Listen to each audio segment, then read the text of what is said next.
Okay बेटा, हम लोग पहुंचे ऑडिटिंग में। ये हमारे चैप्टर का नाम है डिविजिबल प्रॉफिट और मैं अभी करा रहा हूँ इस चैप्टर का इलस्ट्रेशन 3। ये क्वेश्चन है, थोड़ा सा क्वेश्चन इसका हटके अलग है। पहले क्वेश्चन में जो वैल्यूज दी हुई है वो मैं एक बार रीड कर लेता हूँ, उसके बाद मैं आंसर भी समझाऊंगा कि कौन सी अमाउंट मैंने कैसे फाइंड आउट की। यहाँ पे लिखा है from the following information of unique limited determine its divisible profit of the year 2017-18। तो जो सबसे नीचे वाला साल होता है 2017-18, वही हमारा करंट ईयर होता है 2017-18। तो एक करंट ईयर है 2017-18 और उसके ऊपर वाले दो प्रीवियस ईयर है 2015-16 और 2016-17। ये दो हमारे प्रीवियस ईयर है। अब सबसे पहले दिखा है प्रॉफिट और लॉस बिफोर डेप्रिसिएशन -75 -60 और प्लस में 1,40,000, मतलब 75,000 लॉस, 60,000 लॉस और 1,40,000 प्रॉफिट। इसके बाद आप लोगों को एक कॉलम दिया हुआ है depreciation prescribed as per companies act. अब depreciation prescribed as per companies act मतलब depreciation as per law. Depreciation prescribed as per companies act मतलब depreciation as per law. As per law इतना डेप्रिसिएशन होना चाहिए था। अब डेप्रिसिएशन एज पर लॉ आपको दिया हुआ है, पहले साल का 25,000, दूसरे साल का 30,000, तीसरे साल का 40,000। ये डेप्रिसिएशन एज पर लॉ दिया हुआ है। अब इसके बाद आप लोगों को एक कॉलम दिया हुआ है डेप्रिसिएशन अनअब्सॉर्ब्ड। अनअब्सॉर्ब मतलब आप बोल सकते हो आउटस्टैंडिंग डेप्रिसिएशन। अनअब्सॉर्ब्ड डेप्रिसिएशन मतलब आउटस्टैंडिंग डेप्रिसिएशन। तो ये पहले साल का 10,000, दूसरे साल का 5,000, तीसरे साल का 0। तो मैंने क्या किया, मैंने पहले तो ऑब्वियसली ये 3 कॉलम मेरे वर्किंग नोट्स में बनाए, जो 3 कॉलम क्वेश्चन में दिए हुए, प्रॉफिट और loss before depreciation, depreciation as per law, unabsorbed depreciation मतलब आउटस्टैंडिंग डेप्रिसिएशन, ये 3 कॉलम बनाए। फिर दिमाग लगाओ, बाकी सारे क्वेश्चंस में जो इलस्ट्रेशन 1 और 2 था उसमें हमको एक्चुअल डेप्रिसिएशन दिया हुआ था और डेप्रिसिएशन एज पर लॉ दिया हुआ था। एक कॉलम एक्चुअल का, एक कॉलम एज पर लॉ का। फिर आउटस्टैंडिंग वाला डेप्रिसिएशन मतलब ये अनअब्सॉर्ब्ड ही आउटस्टैंडिंग है, ये हम फाइंड आउट करते थे। तो आज हम लोगों को एक्चुअल डेप्रिसिएशन का कॉलम दिया हुआ नहीं है, तो मैं यहाँ पे एक एक्चुअल डेप्रिसिएशन का कॉलम यहाँ पे भी बना देता हूँ और नीचे मैंने फिर से भी बनाया हुआ है सारा। ये अनअब्सॉर्ब डेप्रिसिएशन मतलब आउटस्टैंडिंग डेप्रिसिएशन, ठीक है। और अच्छी तरह लिखें, आउटस्टैंडिंग डेप्रिसिएशन मतलब अनअब्सॉर्ब डेप्रिसिएशन। ओके, तो एक्चुअल डेप्रिसिएशन कितना होगा, सॉल्व करते हैं। पहले साल में 25,000 रुपीज एज पर लॉ था, उसमें से 10,000 हमने प्रोवाइड नहीं किया, तो एज पर लॉ हमको प्रोवाइड करना चाहिए था 25,000, उसमें से 10,000 हमने प्रोवाइड नहीं किया, तो बाकी कितना प्रोवाइड किया, तो हमने बाकी डेप्रिसिएशन प्रोवाइड किया होगा 15,000 पहले साल में, 15,000 पहला साल। तो एज पर लॉ हमको प्रोवाइड करना चाहिए था 25,000, उसमें से 10,000 प्रोवाइड नहीं किया, मतलब 25 माइनस 10, तो एक्चुअल हमने प्रोवाइड किया होगा 15,000। दूसरे साल में हम लोगों को एज पर लॉ प्रोवाइड करना चाहिए था 30,000, उसमें से 5,000 प्रोवाइड नहीं किया, बाकी कितना प्रोवाइड किया, तो बाकी हमने 25,000 प्रोवाइड किया होगा एक्चुअल डेप्रिसिएशन। एक्चुअल डेप्रिसिएशन को एक्चुअल डेप्रिसिएशन प्रोवाइडेड भी बोलते हैं। तो 25 माइनस 10 15, 30 माइनस 5 25, और तीसरे साल में 40,000 एज पर लॉ था, उससे आउटस्टैंडिंग 0 है, तो 40 माइनस 0 बाकी बचेगा 40,000। ये आ गया हमारा एक्चुअल डेप्रिसिएशन, ये हमारा एक्चुअल डेप्रिसिएशन आ गया तीनों साल का।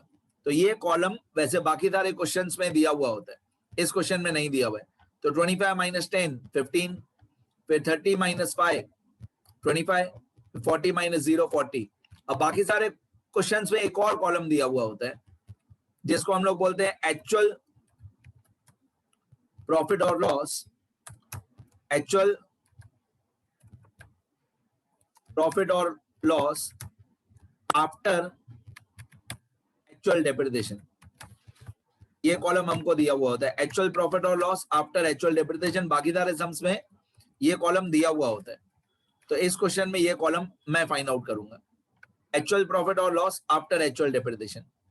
सुनते रहो। तो पहले साल में पहले साल में हमारा एक्चुअल लॉस था 75,000, माइनस साइन है इसलिए लॉस हुआ। उसमें से 25,000 और भी एक्चुअल डेप्रिसिएशन का खर्चा हुआ या लॉस हुआ, तो 75,000 पहले से ही लॉस था, 25,000 और भी लॉस, सॉरी 15,000 और भी लॉस हुआ, 75,000 15,000, तो टोटल लॉस हमारा हो जाएगा माइनस 90,000। 75,000 पहले भी लॉस था, 15,000 और भी लॉस हुआ, टोटल लॉस हो जाएगा माइनस 90,000, माइनस 90,000। और आगे बढ़ते हैं। फिर दूसरे साल में 60,000 हमारा लॉस था, सेकंड ईयर में 60,000 लॉस था, 25,000 और भी डेप्रिसिएशन का लॉस हुआ। आपको मालूम है मैं माइनस साइन नहीं लगाता, डेप्रिसिएशन में माइनस साइन लगाने से बार बार माइनस माइनस कंफ्यूजन हो जाता है। लॉजिकली 60,000 लॉस था, 25,000 और भी लॉस हुआ, तो बाकी एक्चुअल लॉस हो जाएगा 85,000, मतलब माइनस 60 माइनस 25 आफ्टर डेप्रिसिएशन हो जाएगा माइनस 85। तीसरे साल में 1,40,000 प्रॉफिट था, उसने 40,000 डेप्रिसिएशन प्रोवाइड किया, बाकी बचेगा 1 लाख, बाकी प्रॉफिट बचेगा 1 लाख, ये प्लस में आएगा 1 लाख। अब हमारे यही पूरा टेबल या स्केड्यूल ये पूरा मैंने ड्रॉ करके रखा है यहाँ पे आंसर में। मैंने जानबूझ के ऐसे लिखा है क्वेश्चन ऑफ इलस्ट्रेशन 3, और पूरा फिर से मैंने सब ड्रॉ करके रखा है सारा, ठीक है। अभी आपको नीट एंड क्लीन वे में दिखेगा। ये ईयर 2015, 16, 16, 17, 17, 18, ये ईयर 15, 16, 16, 17, 17, 18, फिर प्रॉफिट और लॉस बिफोर डेप्रिसिएशन, सेम जो क्वेश्चन में दिया हुआ था। अभी तक तो मैंने आंसर एक्सप्लेन करना शुरू नहीं किया। माइनस 75 माइनस 60 प्लस में 140, ये minus 65 sorry minus 75 minus 60 plus में 140। फिर मैंने ये वाला कॉलम बनाया एक्चुअल डेप्रिसिएशन वाला, 15, 25, 40, ये एक्चुअल डेप्रिसिएशन वाला 15, 25, 40, ये कॉलम मैंने आगे बनाया 15, 25, 40।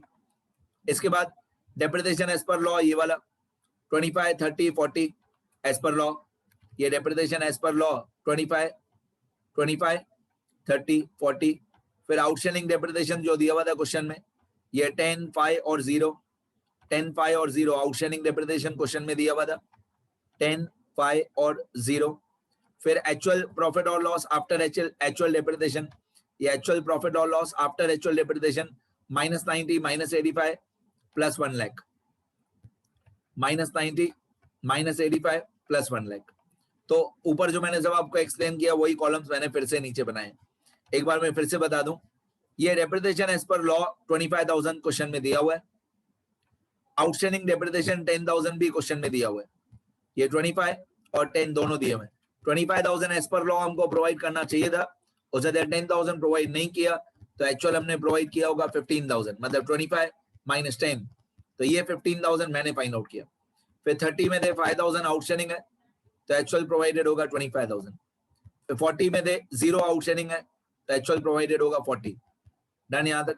फिर ये वाला कॉलम मैंने लास्ट वाला फाइंड आउट किया, माइनस 75 माइनस 15, माइनस 75 पहले से ही लॉस था, 15,000 और भी डेप्रिसिएशन का लॉस हुआ, तो 90,000 हमारा टोटल लॉस हो गया।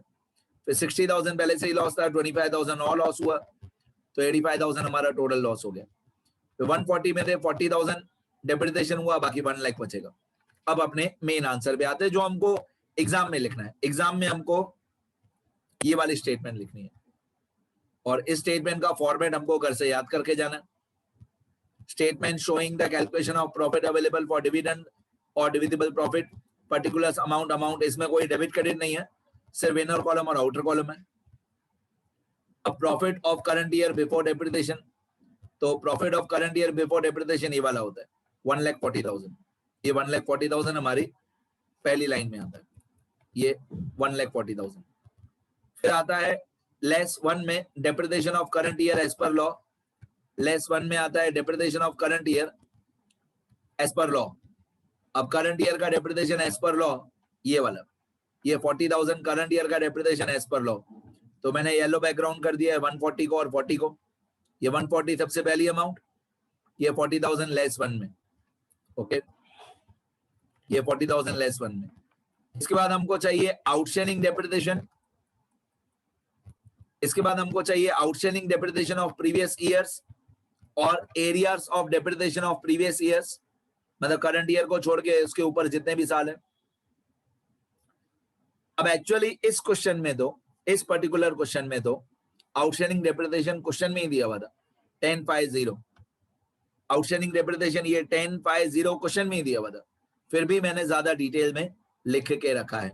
देखो एक्चुअली इस क्वेश्चन में तो ये जो आउटस्टैंडिंग डेप्रिसिएशन है, अनअब्सॉर्ब डेप्रिसिएशन प्रीवियस ईयर का, दोनों प्रीवियस ईयर का 10,000 और 5,000 क्वेश्चन में ही दिया हुआ है ना, फिर भी मैंने सारा कैलकुलेशन के साथ अच्छी तरह लिख के रखा है। हमको ये चाहिए 10 और 5 आउटस्टैंडिंग डेप्रिसिएशन। देखो ये 10 और 5 टोटल कितना हुआ, 15, मतलब -15, ये माइनस कर देंगे। तो ये एज पर लॉ दिया हुआ था 25, ये 10,000 भी क्वेश्चन में दिया हुआ था, फिर हमने एक्चुअल निकाला था 15, ये 30,000 एज पर लॉ दिया हुआ था, 5,000 आउटस्टैंडिंग भी दिया हुआ था, फिर हमने एक्चुअल फाइंड आउट किया था 25। बट अगर आउटस्टैंडिंग डेप्रिसिएशन डायरेक्टली क्वेश्चन में दिया हुआ है तो डायरेक्टली लिख दो ना 10 और 5 -15, ये पूरा टेबल बनाने की जरूरत नहीं है, डायरेक्टली आपको यहाँ पे -15 लिख देने का। डन। इसके बाद जो लेस 3 होता है वो होता है आउटस्टैंडिंग डेप्रिसिएशन, सॉरी वो होता है एक्चुअल डेप्रिसिएशन और actual loss after deducting actual depreciation of previous years whichever is less. तो ये भी कॉलम्स में आपको दिखा देता हूं कौन सा कॉलम चाहिए होता है। पहली बात तो प्रीवियस ईयर्स, मतलब एक 2015, एक 2016, एक 15-16 और एक 16-17।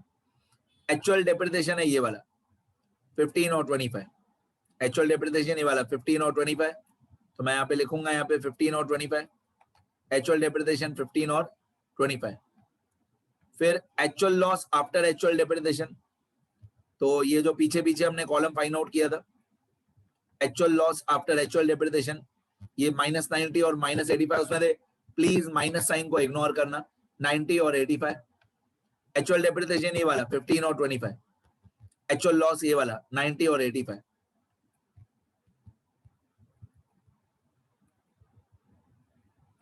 ये 90 और 85। अब हॉरिजॉन्टली व्हिचएवर इज लेस, मतलब 15 और 90 में से कौन सा छोटा है, 90,000। फिर 25 और 85 में से कौन सा छोटा है, 85,000। हॉरिजॉन्टली एक साल की एक अमाउंट, तो 15,000 और 90,000 में से छोटा है 15,000, 25,000 और 85,000 में से छोटा है 25,000। फिर 15 और 25 दोनों का टोटल होता है 40,000। ये 40,000 हमारा लेस 3। बस हो गया। क्वेश्चन समझाने में ज्यादा देर लगी मेरे को, आंसर समझाने में इतनी देर नहीं लगी क्योंकि फॉर्मेट फिक्स है हमारा। तो ऐड वाली अमाउंट थी हमारी 1,40,000, ऐड वाली अमाउंट थी हमारी 1,40,000। माइनस में 3 अमाउंट है, एक 40, एक 15, 40 और 15 कितना हुआ 55, 55 और 40, 55 और 40 95, तो तीनों लेस का टोटल आया 95। ऐड वाली एक ही अमाउंट थी 140, 140 में से ये 95 ये वाला माइनस कर देंगे, लेस 1 2 3 तीनों का टोटल 95,000 माइनस कर देंगे तो 140 माइनस 95, बाकी बचेगा 45,000।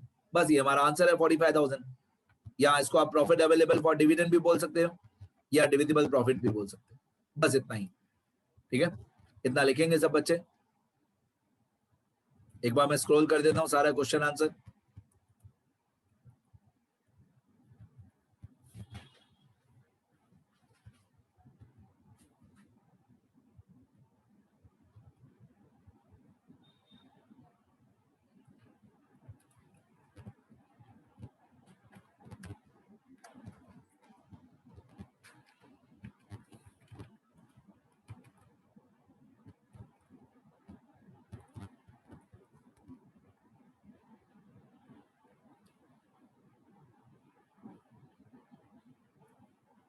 लिखना सारा बेटा।